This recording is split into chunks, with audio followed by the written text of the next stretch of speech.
Bismillahirrahmanirrahim. Alhamdulillahi rabbil alamin, wassalatu wassalamu ala rasuli rabbil alamin, nabiyyina wa habibina wa qudwatina Muhammad ibn Abdullah wa ala alihi wa sahbihi wa man sar ala nahjihi wa ihtada bihadihi wa istanna bisunnati ila yaumiddin. Amma ba'd. Alhamdulillah, pada hari ini Khamis 5 hari bulan Rabiul Awal 1442, kita dapat sambung perbincangan kita dalam kitab Ar-Rahmatul Muhdah. Nama kita ni Ar-Rahmatul Muhdah, rahmat yang Allah anugerahkan kepada umat ini. Siapa dia? Iaitulah Nabi kita Muhammad sallallahu alaihi wasallam. Kebetulan pula malam ni malam Jumaat, maka para pelajar, para jemaah sekalian, kita memperbanyakkan selawat. Sekurang-kurangnya setiap kita kali dengar nama Nabi, kita terus berselawat. Mudah-mudahan kita dapat meraih selawat yang banyak pada kali ini, insya-Allah. Tajuk kita perbincangan pada kali ini iaitulah rahmatuhu sallallahu alaihi wasallam bil marda wal amwat. Ciri-ciri rahmat kasih sayang Nabi sallallahu alaihi wasallam kepada orang-orang sakit dan orang mati. Jadi kalau orang sakit, apa yang patut kita buat? Apa sunnah Nabi sallallahu alaihi wasallam yang Nabi kita ajar? Dan orang mati, apa yang patut kita lakukan kepada mereka. Seperti yang dalam siri-siri yang lepas kita telah bincang, rahmat Nabi sallallahu alaihi wasallam terkena kepada semua, orang tua, muda, kanak-kanak. Pada kali ini rahmat Nabi sampai kepada orang sakit dan orang mati. InsyaAllah dalam siri yang seterusnya kita bincang tentang rahmat Nabi kepada bukan manusia, hayawan. Menarik cerita ni. Dalam tajuk ini, pengarang kita ini bawa kepada kita 24 ciri-ciri rahmat Nabi sallallahu alaihi wasallam kepada orang sakit dan juga orang mati. Dia gabung sekali. Tanda yang pertama ada 24. Yang pertama, rahmat Nabi sallallahu alaihi wasallam bil marda, kepada orang sakit, iaitulah Nabi sallallahu alaihi wasallam bersabda bahawa kesakitan itu menjadi kafarah, penghapus dosa. Satu. Ataupun sakit itu boleh mengangkat darjat orang yang sakit dengan cara mereka bersabar, tidak mengamuk dan redha dengan qada takdir Allah Azza wa Jalla. Di antaranya sabda Nabi sallallahu alaihi wasallam yang diriwayat oleh Abu Sa'id Al-Khudri dan juga Abu Hurairah radhiyallahu anhuma, mereka berdua telah mendengar Nabi sallallahu alaihi wasallam bersabda, "Ma yusibul mu'minu min al-mu'min min wasabin wala nasabin wala saqamin wala hazanin hatta al-hamma yuhimmuhu illa kaffarallahu bihi sayyi'at." Muttafaqun alaih. Makna tidak ada satu musibah yang menimpa seorang mukmin.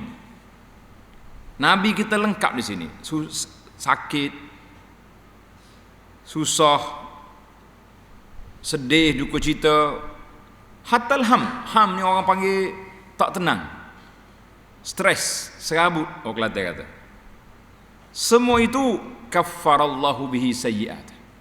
Allah Ta'ala hapuskan kesalahan-kesalahan kita.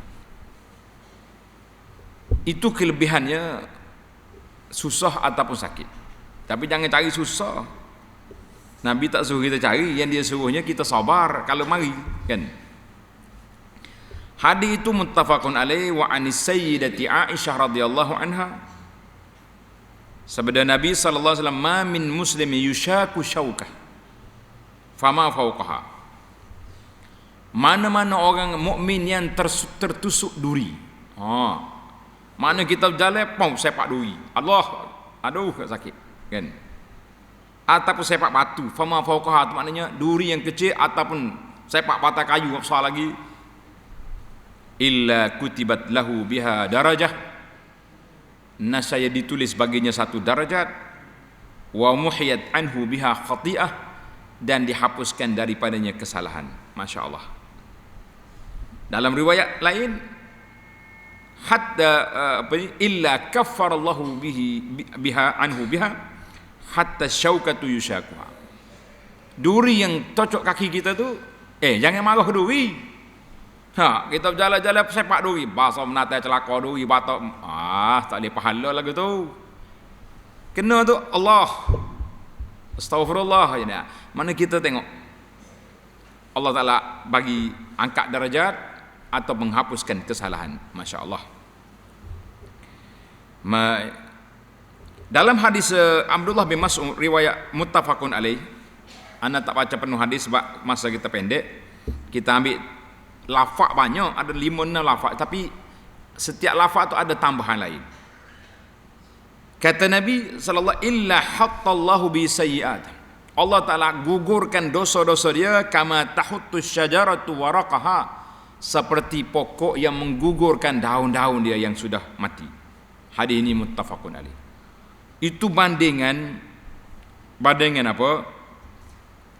Bandingan gugurnya dosa-dosa dengan sebab sakit. Masya Allah, tabarakallah. Hadis Abu Musa al-Ash'ari, ini menarik nih. Zaman PKP ni kena ingat hadis ni.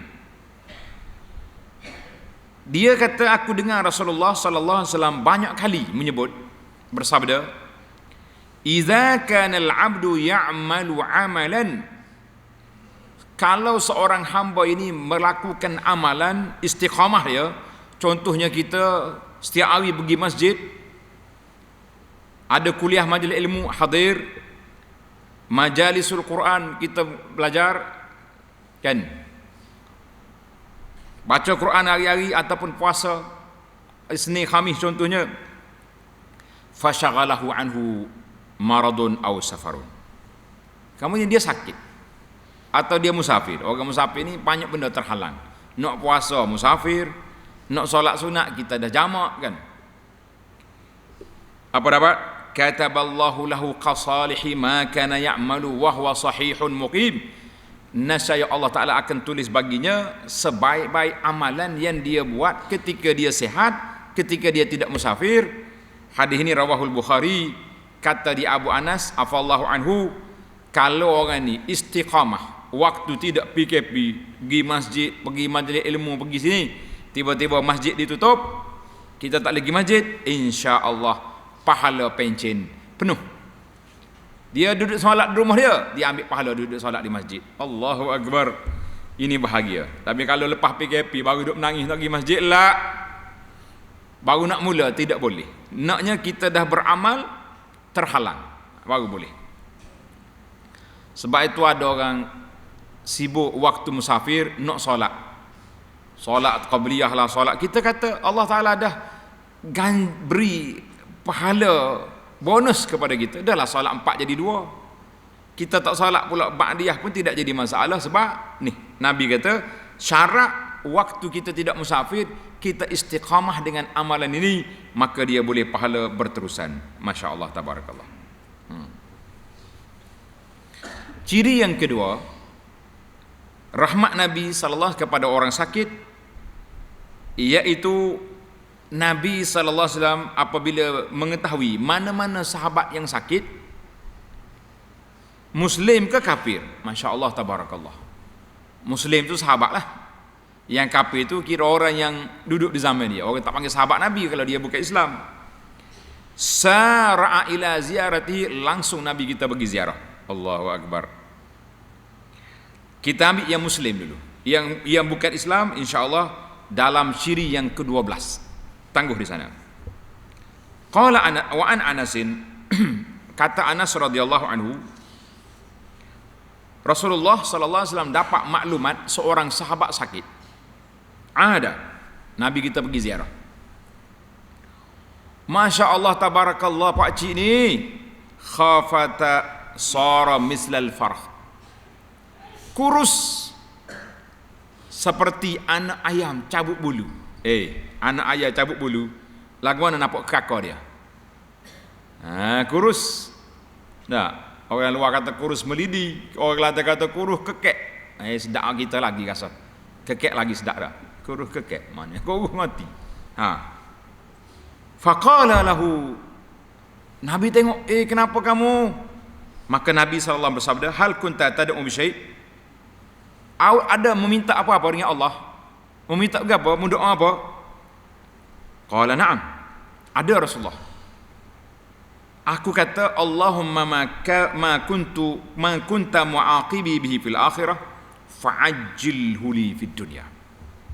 Ya Allah, sekiranya ada dosa aku ini akan dibalas di akhirat, maka segera akan balasannya sekarang di dunia. Allahu Akbar. Bila Nabi dengar, Nabi kita sallallahu alaihi wasallam, subhanallah, Nabi kata, la tutiq aw la tastati'. Nabi kata, mu tak mampu. Kalau Allah Taala ambil tindakan atas dunia ni, mati. Afala qulta, Nabi kata, kenapa kamu tak doa atina fid dunya hasanah wa fil akhirati hasanatan wa qina azabannar? Doa hatu minta selamat dunia, baik akhirat.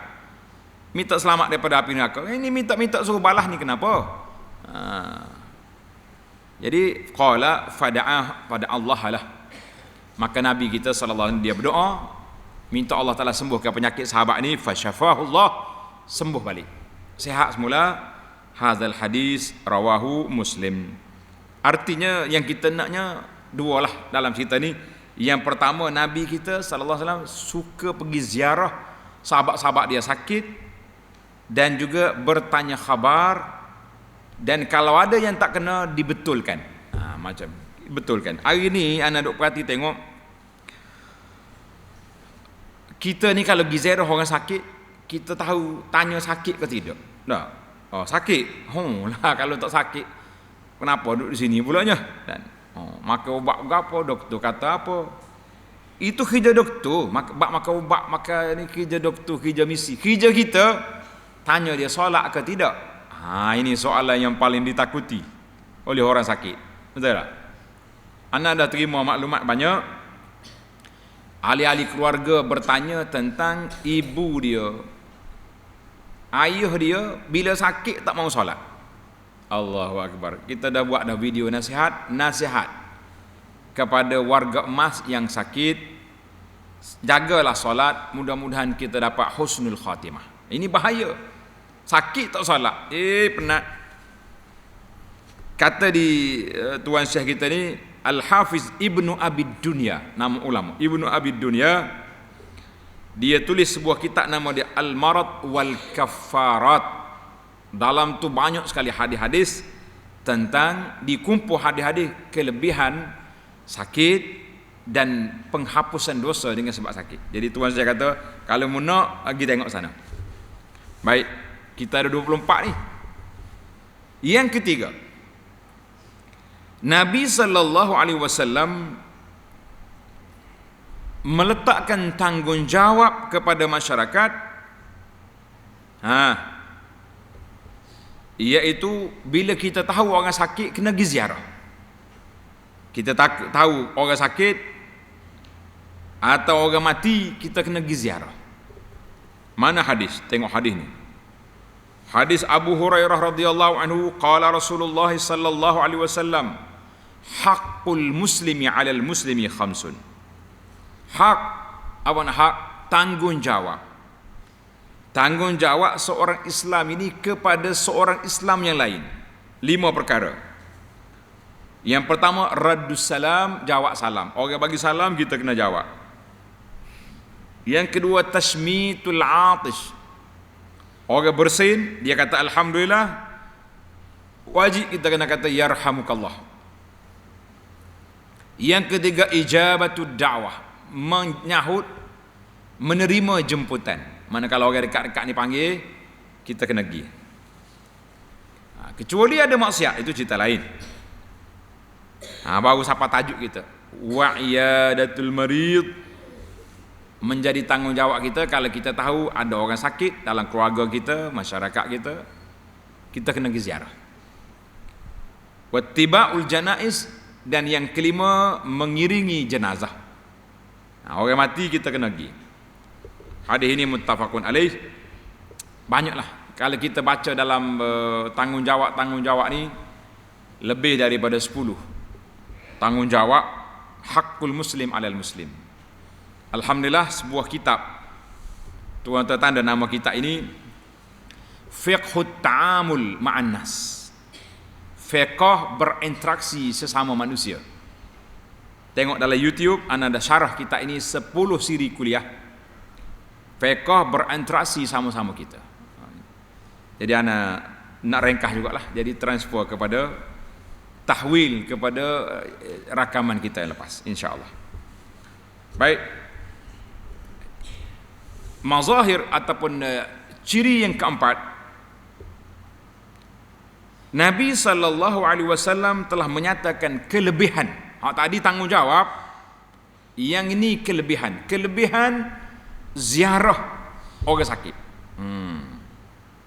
Yang tadi yang keempat tadi, 3 tadi tanggungjawab, maknanya kalau orang mati jangan tunggu kena panggil baru kita kenapa tak pergi solat jenazah tu? Tidak dijemput. Lah, dia ni ahli kampung kita, masyarakat kita, keluarga kita, kita kena pergi. Bila tahu dia mati tak payah dijemput. Zaman dulu memang kalau kita pergi, orang tak jemput, dia marah. Sebab apa marah? Sebab sampul yang disediakan tak cukup. Itu bahaya. Jangan nak main sampul. Kita solat lillahi ta'ala bukan kerana sampul. Dan maknanya yang keempat ini bayyana fadla. Nabi kita sallallahu alaihi wasallam telah menjelaskan kelebihan ziarah orang sakit dan pahala yang dijanjikan. Tengok hadis Thauban radhiyallahu anhu, qala sallallahu alaihi wasallam, man 'ada maridan lam yazal fi khurfatil jannah. Allahu akbar. Siapa dia pergi ziarah orang sakit, seolah-olah dia berterusan berada dalam syurga. Masya Allah. Hadis ini rawahu Muslim. Zada fi, orang tanya Rasulullah, wa ma khurqa janaha, mana kita duduk dalam sudut syurga. Siapa nak masuk dalam syurga, pergi ziarah orang sakit. Maknanya pahala begitu besar, kan? Pahala begitu besar. Hadis ini rawahu Muslim.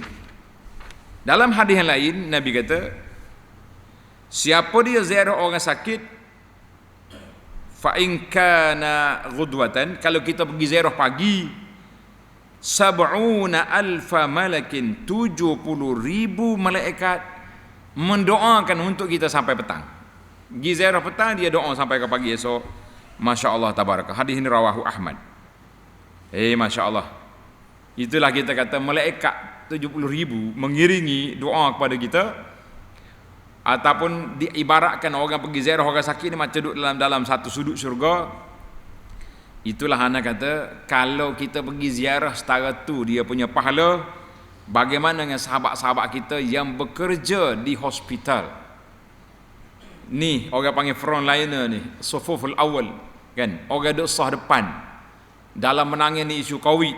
Kita kata hani'an lakum, Allah Ta'ala lah beri pahala yang besar kepada kamu, ahli-ahli kesihatan yang duduk jaga orang COVID ni, terpaksa pakai baju, dia punya baju biru dia tu, 3 lapis.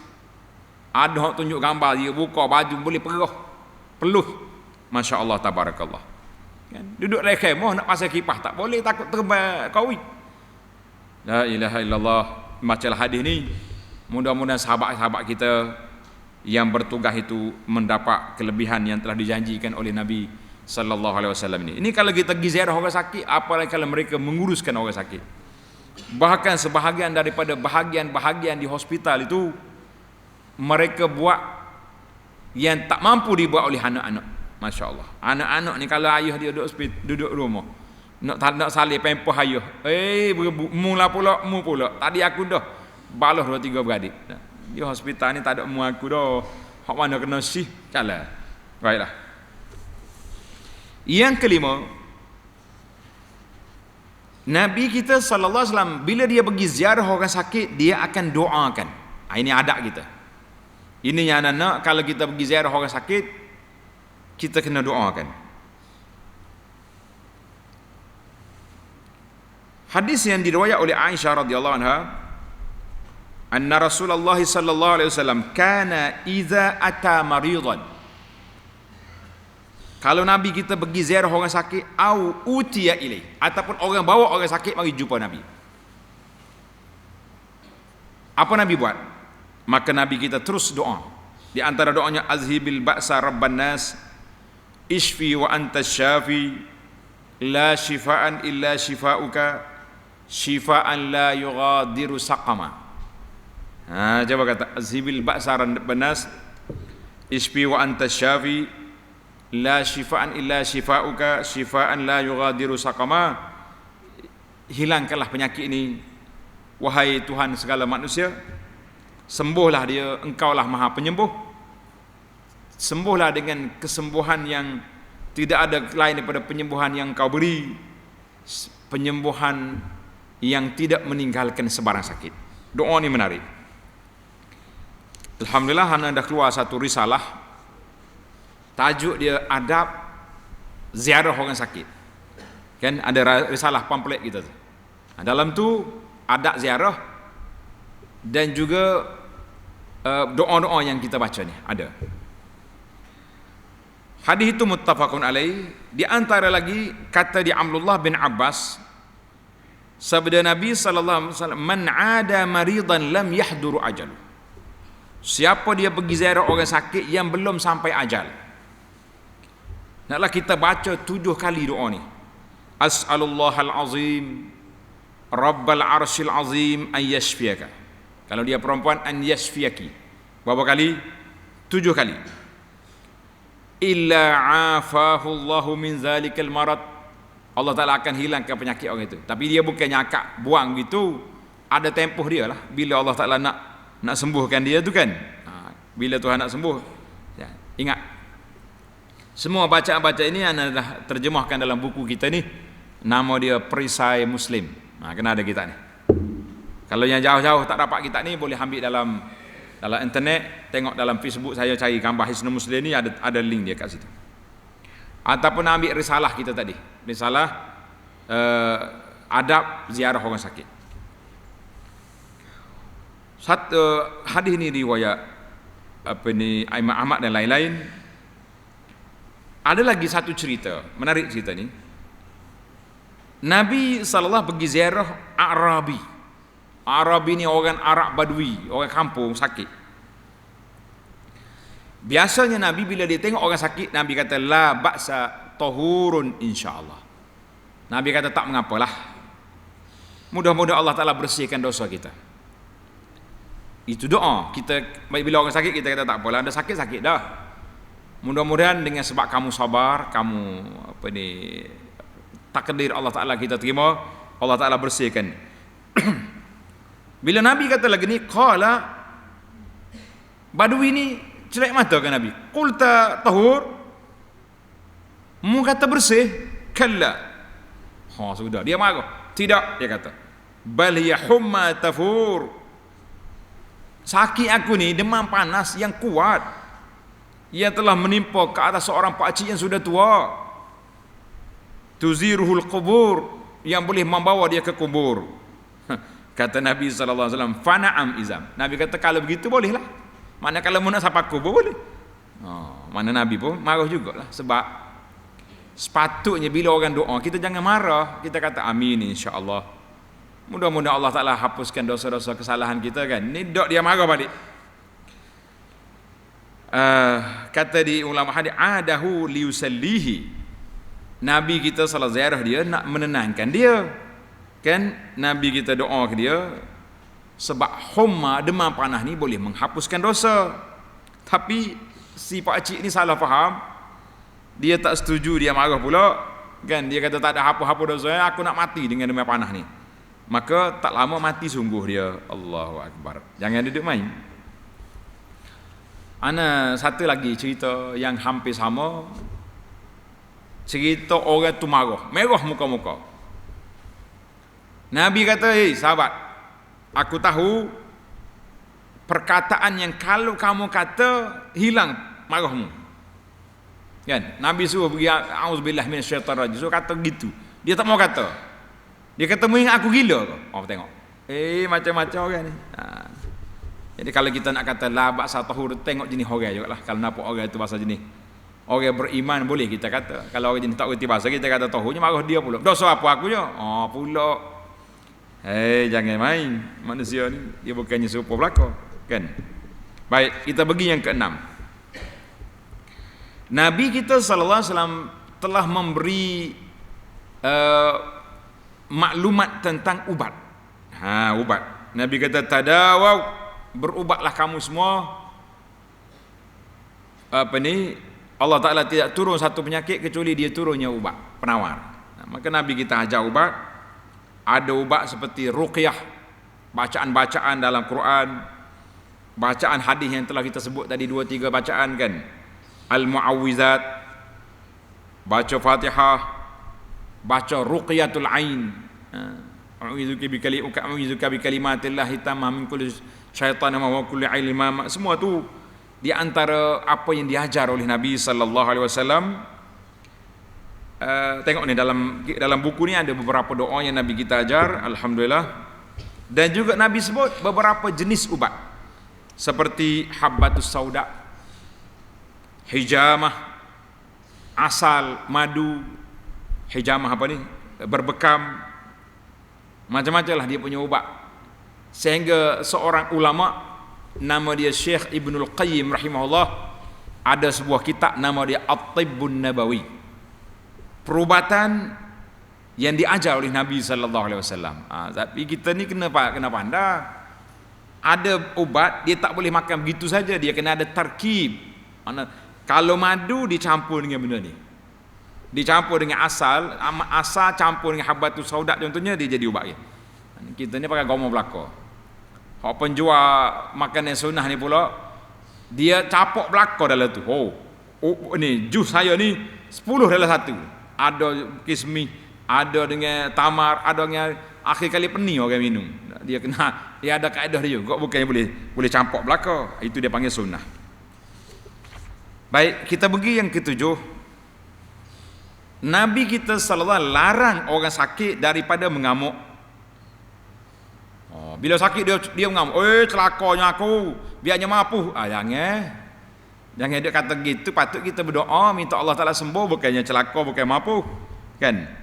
Ataupun tarik rambut, koyok baju, tampar muka, gocoh dinding, semua ni perbuatan-perbuatan jahiliah. Nabi kita larang orang sakit jangan dibuat perangai-perangai seperti itu, kan? Jangan dibuat perangai seperti itu. Jangan. Habis apa yang kita nak, kena sabar. Yang besar dalam masalah ini itulah as-sabru, kena sabar. Kalau tak sabar, rugi. Tanda pelajar-pelajar, orang sakit tak sabar, rugi 2 perkara. Yang pertama, dia rugi pahala sebab tak sabar. Yang kedua, memang dia sakit. Sakit tu bukannya diangkat, kalau kita sumpah sakit, naik lalu penyakit tu lah. Lagi sumpah lagi pening sebab dia stres. Itu bahaya. Mana rugi dua-dua. Khasirad dunya wal akhirah. Hak dunia pun main hidup mengamuk gini, orang nak tolong malas, kan? Ni ada setengah orang ni bila pergi hospital asyik duk marah ke jururawat, marah lambat sikit, marah tu marah. Jadi buat jururawat pun jadi anti ke dia. Biar dia tu nak makan biar anak dia mari lah. Jadi orang jadi tak suka dengan kita. Tapi kalau kita baik dengan orang, kan?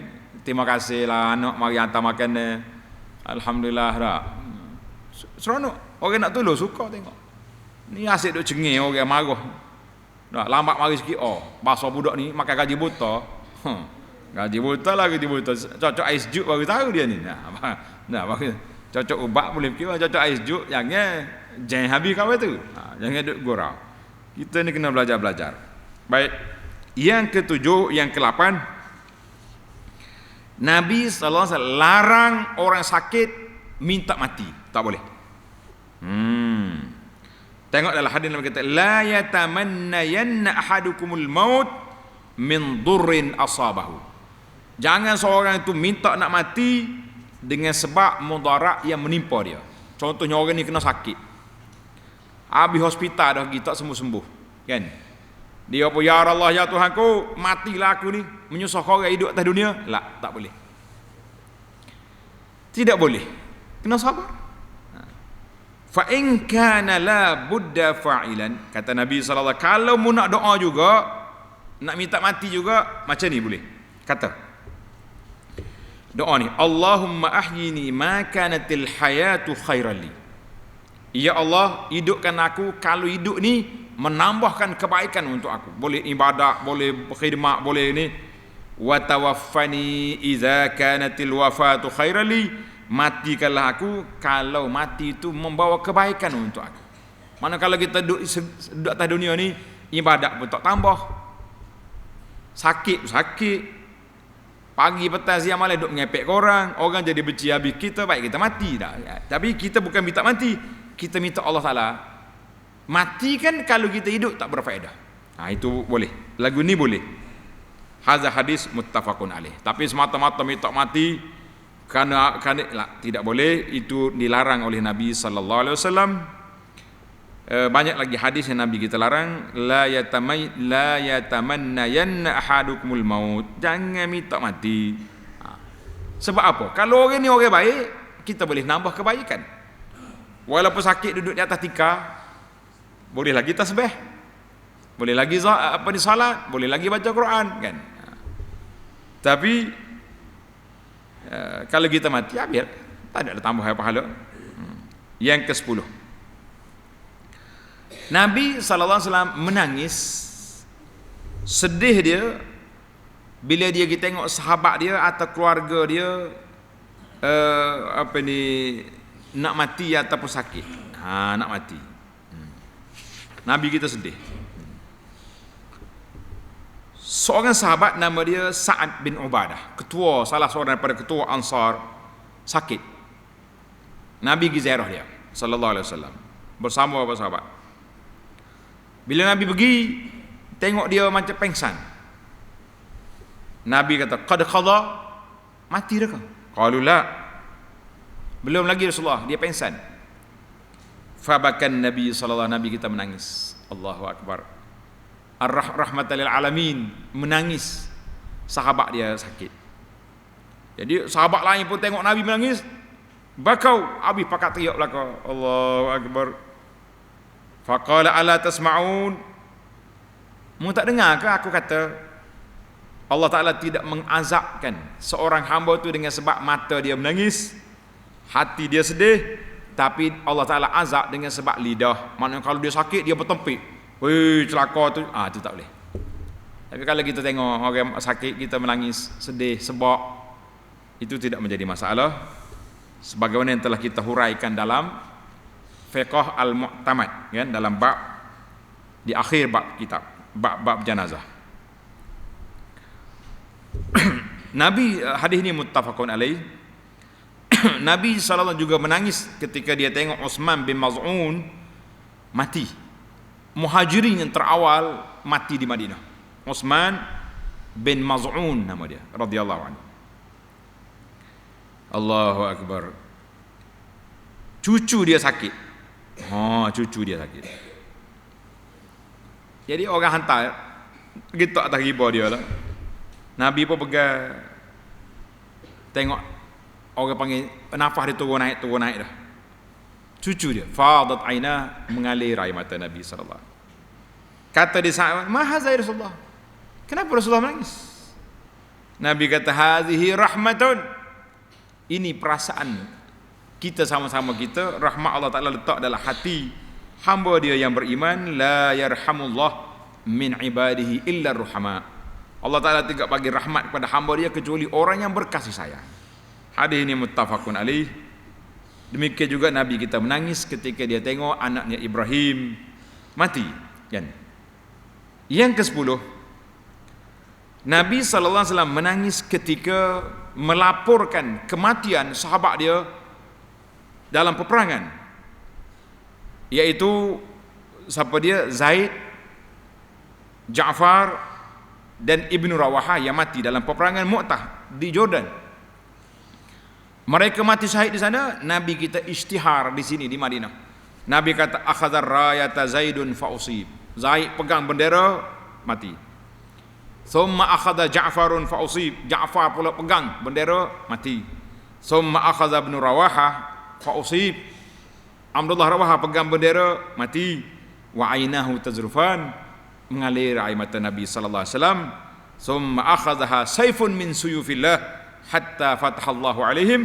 Kemudian Khalid bin Walid, pedang Allah Taala, ambil bendera, maka dia menang dengan di bawah pimpinan Khalid. Hadis ini dalam Bukhari.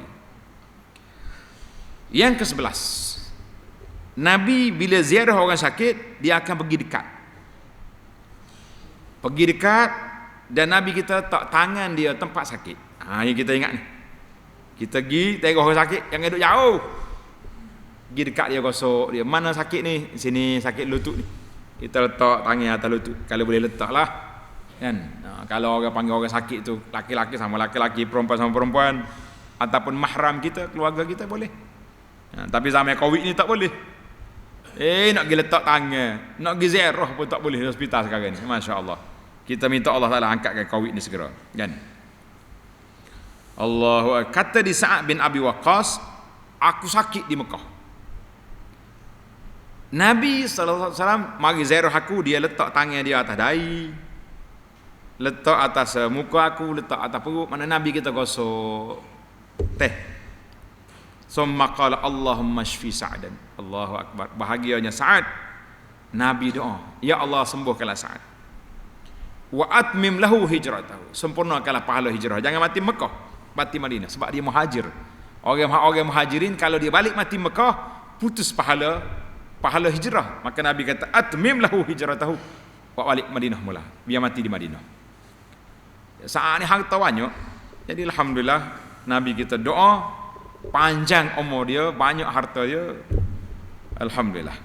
Dan dia juga telah sempat memerangi orang kafir banyak kali peperangan, itu berkat doa Nabi sallallahu alaihi wasallam. Maka kalau kita pergi ziarah orang sakit, kita pergi gosok dia, kita doakan. Itu di antara sunnah Nabi sallallahu alaihi wasallam. Jangan lagi. Tak ingat doa tak, bawa perisa muslim ni tak boleh pakai apa boleh. Yang ke-12, Nabi kita selalu sangat bersemangat, loba sangat, hirs, tamak dia nak menghidayahkan orang yang bukan Islam tengah sakit. Nabi pergi. Seperti Nabi kita pergi ziarah ghulam Yahudi, seorang budak Yahudi sakit. Yahudi ni pernah khidmat kepada Nabi sallallahu alaihi wasallam. Dia sakit, Nabi kita pergi ziarah. Nabi duduk dekat dengan kepala dia. Nabi kata, aslim. Masuk Islam. Budak ni tak berani. Dia tengok ke ayah dia, tengok ke abah dia. Abah dia kata, ati' Abul Qasim, ikut, mengucap. Dia pun mengucap la ilaha illallah Muhammad Rasulullah. Famata, mati budak tu. Masya Allah. Fakharajan Nabi sallallahu, Nabi kita keluar daripada rumah dia. Nabi kata, alhamdulillah alladzi anqadhahu minan nar. Segala puji bagi Allah yang telah menyelamatkan budak ini dengan sebab aku daripada api neraka. Masya Allah. Dan kita pun kalau kita boleh, kalau ada jiran-jiran kita, kawan kita hak sakit, orang bukan Islam, kita pergi ajar mengucap walaupun dekat nak mati. Biar dia berlafaz 2 kalimah syahadah, dia ada kunci untuk masuk syurga nanti insya-Allah. Ni kalau tak mengucap langsung nak ada apa? Kan? Hadis ni dalam Bukhari. Hadis Yahudi ni. Dan Nabi kita berapa kali pergi. Waktu Abu Talib nak mati, Nabi kita pergi ajar mengucap, tapi Abu Talib telah dicelakakan oleh kawan-kawan dia. Abu Jahal duduk tunggu dekat kepala dia. Abu Talib, mu nak tinggal agama tok-mu? Nak. Mati dengan kafir, na'udzubillah. Tapi yang pentingnya kita kena cuba, usahakan. Perkara yang ke-14, Nabi SAW menggalakkan, kalau kita pergi tengok orang sakit, kita kena ajar dia mengucap. Talqin dia panggil, talqin orang sakit. Hak kita sesungguhnya talqin lepas mati, lepas tanah dah. Ni talqin orang hidup. Telah mutawatir, terdapat hadis mutawatir daripada Nabi sallallahu alaihi wasallam, diriwayat oleh lebih daripada 15 orang sahabat telah meriwayatkan bahawa Nabi kita bersabda, man kana akhiru kalamihi la ilaha illallah dakhala al-jannah. Siapa di akhir ucapan la ilaha illallah masuk syurga. Maka kita cubalah. Orang sakit ajar mengucap. Dalam hadis yang sahih Muslim, Nabi kata, laqinu mautakum la ilaha illallah. Ajarkan orang nak mati la ilaha illallah. Kata. Tapi jangan gila. Jangan pergi ajar. Kata. Marah dia. Kita pergi dekat telinga dia, kita bisik la ilaha illallah. Sambil-sambil kita perhati ke mulut dia. Kalau mulut dia bergerak la ilaha illallah, stop, jangan kata. Lama duduk nampak dia cakap benda lain dah, minta air ke apa benda, kita ulang balik la ilaha illallah. Pasal kita nak akhir ucapan dia la ilaha illallah, orang ni mati masuk syurga insya-Allah. Setengah orang ni takut. Jangan ngucap tu. Tak boleh. Dia kata nak mati. Nak mati apa? Kalau tak mati boleh pahala. Jadi kita jadi takut, jadi macam pelik. Ajar orang mengucap nak mati. Itu permainan syaitan kepada kita belakang. Ajar mengucap. Tapi itulah, bukan semua orang boleh mengucap. Ada orang yang diajar mengucap. Anda dengar cerita daripada ustaz yang jaga bilik mayat. Ni dia panggil, yang bertugas di kawasan orang nak mati, dia diajar mengucap. Dia teriak dalam kaset, menangis dia. Dia kata di antara hak dia jumpa, bila dia ajar mengucap la ilaha illallah, budak ni akak tangan gini. Bukan tangan hak ambil gambar ni. Kan budak kan ambil gambar ni main gini lah. Apa dia maksud gini? Ambil gambar gini lah. Tak ada KJM. Baik kita buat gini la ilaha illallah. Budak ni akak tangan gini. Nak ke apa ni? Apa? Ambil gambar, please. Nak sebatang. Tahu sebatang? Minta sebatang nak ni, nak sakok bahasa. Akhir kali minta mati dengan gini. La haula wala quwata illa billah. Mati dengan sebatang. Tak mengucap apa sudah. Nauzubillah. Yang ke-14. Pelaju sikit. Nabi kita sallallahu alaihi wasallam menggalakkan orang yang pergi ziarah orang sakit supaya bagi motivasi kepada orang sakit agar bersangka baik dengan Allah Azza wa Jalla. Dalam hadis Muslim, la yamutanna ahadukum illa wa huwa yuhsinu dhanna billahi Azza wa Jalla. Jangan kamu mati, seorang kamu mati kecuali kita bersangka baik dengan Allah. Allah ampunkan dosa kita, Allah kabul amalan kita, Allah terima kita insya-Allah. Tak ada masa dah. Masa nak taubat sudah habis. Masa nak ibadat sudah tamat. Yang ada depan kita je bersangka baik dengan Allah Azza wa Jalla. Yang ke-15. Tanda 15. Nabi kita sallallahu alaihi wasallam memberi galakan kepada orang yang memandi mayat, menguruskan jenazah. Tanda ni. Orang yang menguruskan jenazah adalah bersifat amanah. Jangan dibuka rahsia orang, jangan. Dalam hadis Abi Rafi', man ghassala mayitan fakatama alaihi. Siapa dia mandi mayat, dia sembunyikan rahsia. Contohnya kita tengok mayat ni pelik, bau macam-macam dah, ataupun yalah ada berupa, jangan rahsia. Jangan ambil gambar prank masuk dalam tular dalam Facebook pula. Benar. Maka ghafarallahu lahu 40 marratan, Allah Taala ampun kepada dia 40 kali. Ada kata 40 dosa, macam-macam tafsir ulama. Yang pentingnya ada pengampunan. Siapa dia urus mayat, dia mandi, dia rahsiakan rahsia mayat. Wa man kaffana mayyitan kasahu Allahu minas sundusi wa istabrak. Siapa dia kafankan mayat, Allah Taala pakaikan untuk dia di akhirat daripada kain sutera syurga. Wa man hafara limayyitin qabran wa ajnahu fihi. Siapa dia gali kubur untuk mayat, kemudian dia timbus mayat, ujriya alaihi minal ajri, Allah Ta'ala akan berikan kepada dia pahala sebagaimana pahala orang duduk dalam kubur itu sampai ke hari kiamat. Hadis ini rawahul Hakim wa sahahu aqrahu Zahabi, kan, insyaallah sanad dia baik. Itu kelebihan. Maknanya kalau kita mandi mayat jangan dibuka rahsia, sembunyi-sembunyikan. Yang ke-16, Nabi kita sallallahu alaihi wasallam menggalakkan kita supaya solat ke atas mayat. Kalau kita tahu orang ni mati, pergi solat. Sebab solat itu menjadi penerang ataupun cahaya kepada orang mati dalam kubur. Orang mati dalam kubur. Pernah Nabi kita sallallahu alaihi wasallam lalu ke kubur, dia tengok, kubur baru tanam, siapa ni? Orang kata kubur ni kita tanam semalam.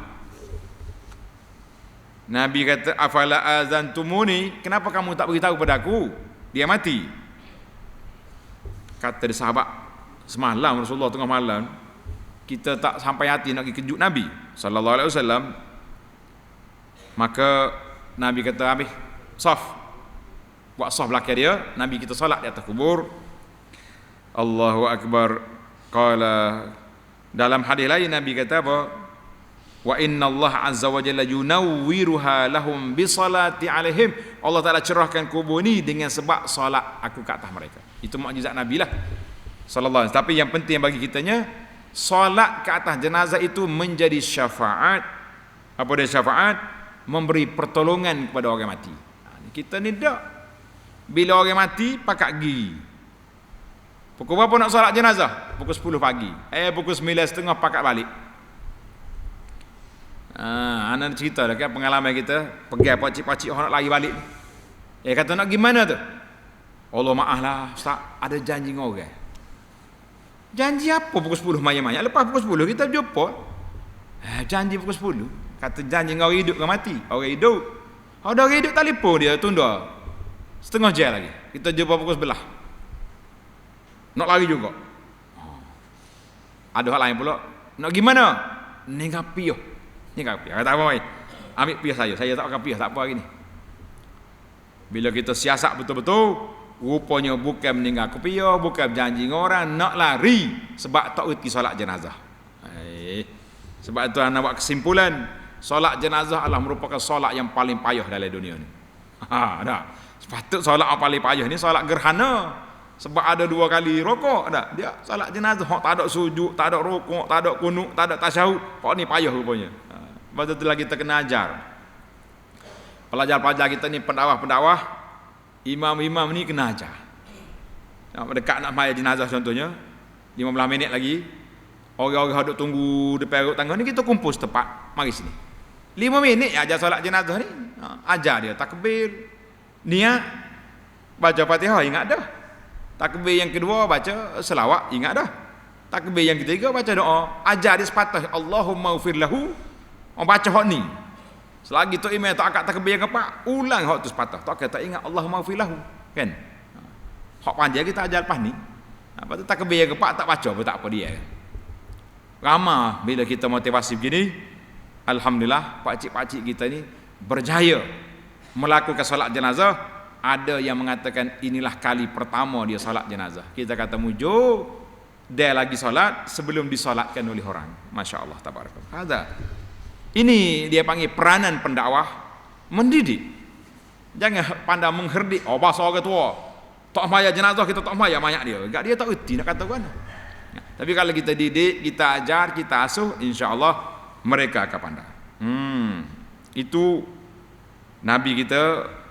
Solat jenazah itu adalah merupakan syafaat kepada si mati. Baik, yang ke-17. Nabi kita sallallahu alaihi wasallam menyatakan pahala solat jenazah dan pahala mengiringi jenazah. Dan meramaikan orang solat. Tengok dalam hadis Nabi sallallahu alaihi wasallam, dalam hadis sahih muttafaqun alaih, Nabi kata man syahidal janazah, siapa dia pergi tempat orang mati, hatta yusalla alaih, sehingga dia solat jenazah. falahu qirat, dia dapat 1 bukit pahala. Wa man syahidaha hatta turfan, ikut mayat sampai kubur, dia boleh 2 bukit. Orang tanya Nabi, apa dia qirat? Nabi kata mislul jabalainil azimaini, seperti bukit yang besar. Wa fi riwayatin asgharuhuma mislu Uhud, yang paling kecil bukit pahala bukit besar bukit Uhud. Bukit Uhud di Madinah ni, tanda pelajar, panjang dia 6 km panjang. Luas dia ada yang 3 km luas. Bukit Uhud besar, bukannya pusu. Tinggi dia 0,5 kilometer. Nabi kata siapa dia solat jenazah boleh bukit Uhud, ikut sampai kubur 2 bukit. Allahu akbar, besar. Itu rahmatnya kepada orang mati. Nabi bagi galakkan pahala. Manakala kita ikhlas, kita pergi solat jenazah tadi, masya-Allah tabarakallah, boleh pahala. Dan elok kita ramaikan orang solat jenazah. Ramaikan. Tengok dalam hadis Ibnu Abbas, dia kata apa? Kata Nabi, ma min rajulin muslimin yamut, mana-mana orang Islam yang mati, fayaqumu ala janazatihi 40 rajulan, maka solat ke atas dia 40 orang laki-laki, 40 orang, la yusyrikuna billahi syai'a, yang betul-betul beriman, illa syafa'ahumullah fi, Allah Ta'ala bagi syafaat, pertolongan 40 laki-laki tadi kepada mayat itu. Hadis rawah Muslim. Dalam hadis lain, hadis Aisyah, Nabi kata siapa dia solat, disolat oleh ummatun, sekumpulan orang Islam, yablughuna mi'ah, sampai 100 orang, illa syufi'u fi, maka diberi pertolongan, syafaat.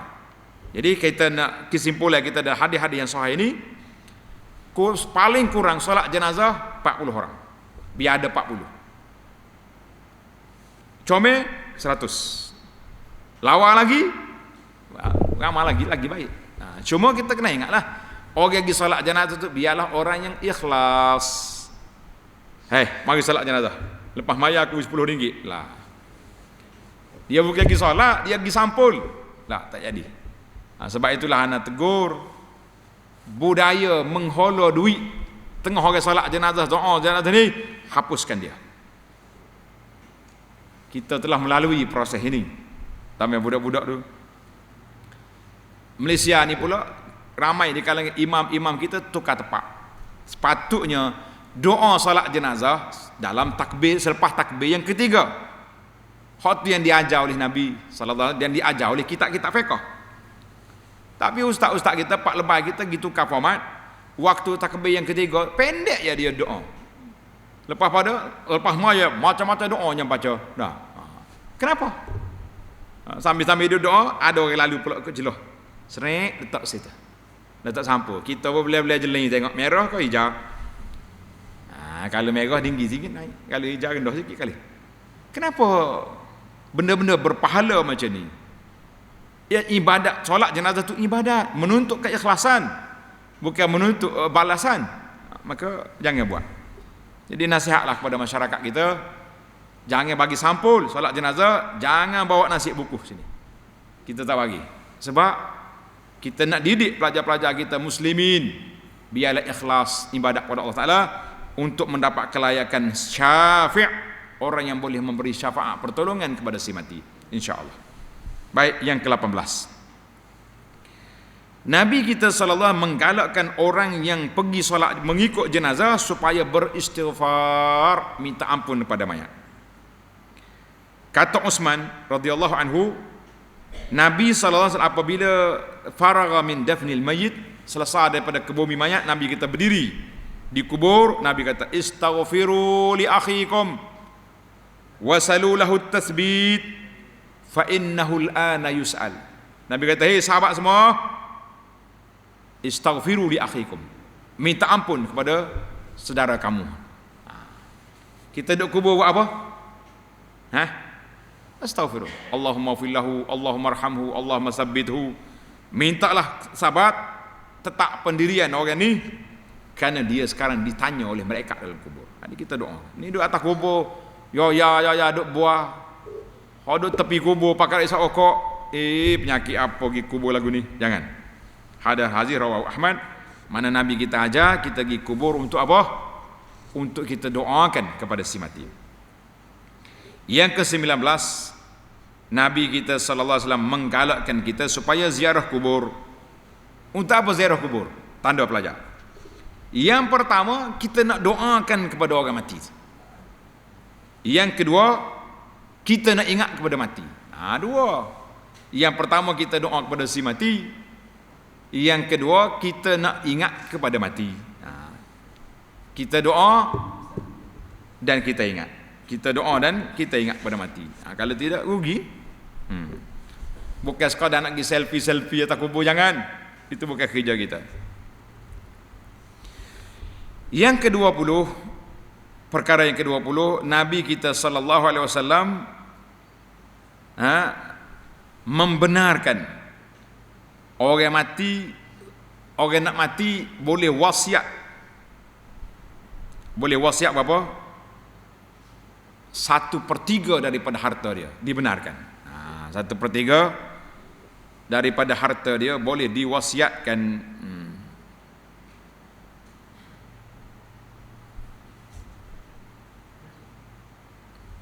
Jadi pasal apa? Kita ni kadang-kadang waktu sihat kita tak berani nak sedekah dah. Takut kata ada duit ke pula nak beli ubat, nak beli makan. Jadi kita tulis wasiat siap-siap, kalau aku mati, confirm dah kita mati, tak ada atas dunia. Kita nak ambil balik harta kita macam mana? Dengan cara kita berwasiat. Tulis 1/3 harta aku lillahi ta'ala. Boleh. Yang ke-21, Nabi kita sallallahu alaihi wasallam menggalakkan waris keluarga si mati supaya menunaikan hak mayat. Apa dia hak mayat? Kalau dia ada hutang, bayar hutang dia cepat. Kalau dia ada hutang dengan Allah, contohnya dia bernazar belum tunai, kita tunaikan nazar dia. Kalau dia ada tak pergi haji, tak sempat, duit dia ada, badal haji dia kena buat. Kalau dia ada wasiat, tunaikan wasiat dia, dan itulah di antara hak si mati. Yang ke-22, di antara ciri-ciri rahmat Nabi sallallahu alaihi wasallam kepada orang mati, Nabi kita larang memijak-mijak kubur. Tak boleh. Jangan pijak kubur, jangan duduk atas kubur. Dalam hadis Jabir, naha Rasulullah sallallahu alaihi wasallam an yujassasal qabru. Nabi kita larang buat binaan dengan batu, dengan kapur, dengan marmar atas kubur, jangan buat. Ni hari ni masyarakat kita ni masya-Allah tabarakallah, nyonggi pakak buat marmar atas kubur. Comel-comel. Nah, Nabi kita larang. Wa an yaq'uda alaih, Nabi kata jangan duduk atas kubur orang. Ni buat atas kubur, jangan. Wa an yubna alaih, jangan buat binaan atas kubur. Hadis ini rawah Muslim. Dalam riwayat lain, Nabi kata la an yajlis ahadukum ala jamratin. Kalau mungkin duduk atas bara api, membakar pakaian kamu lebih baik daripada kamu pergi duduk atas kubur. Jangan duduk atas kubur orang. Pasal itulah anak kata setengah orang pergi buat acara atas kubur, hafal tika apa janganlah. Kita bimbang takut kita pergi duduk atas kubur orang. Nak duduk luar, kubur kat luar. Tak ada kubur ni ustaz. Kubur kita ni zaman-zaman dulu setengah orang tu dia tanda dengan botol ya kubur. Betul tak? Dengan botol. Lepas tu mari lembu sepak botol. Lepas tu kita pergi hafal tika itu mungkin atas kubur orang. Tapi kalau kita tak tahu tak apalah, kita pergi jalan. Mudah-mudahan Allah telah ampunkan. Tapi kalau biasa nak duduk jangan. Hadis ni adalah Muslim. Hadis lain pula Nabi kata la tajlisu alal kubur, jangan duduk atas kubur, wala tusallu ilaih, jangan solat menghadap ke arah kubur. Banyak lagi hadis lain.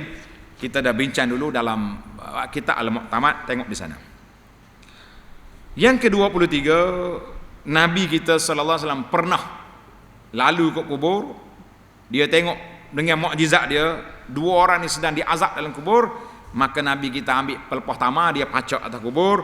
Nabi kata sallallahu alaihi wasallam, mudah-mudahan selagi batang pokok ni pelepah tamar ni tak kering, dengan syafaat Nabi Allah Taala ringankan azab kubur, insya-Allah. Untuk Nabi kita hak tak ada mukjizat ni tak segi dia pacak atas kubur tu.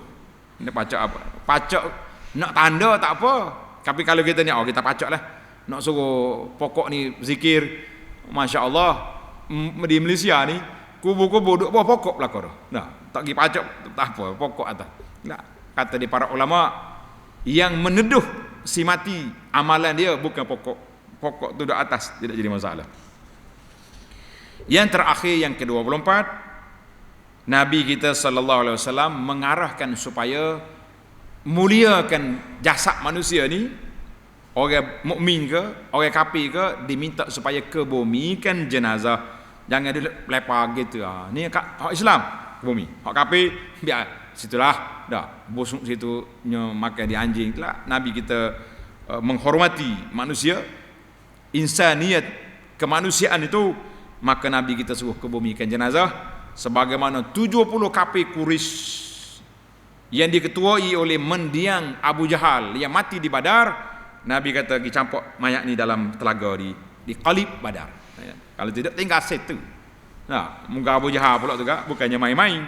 Lah, itulah 24 fenomena ciri-ciri rahmat Nabi sallallahu alaihi wasallam kepada orang sakit dan juga orang yang telah mati.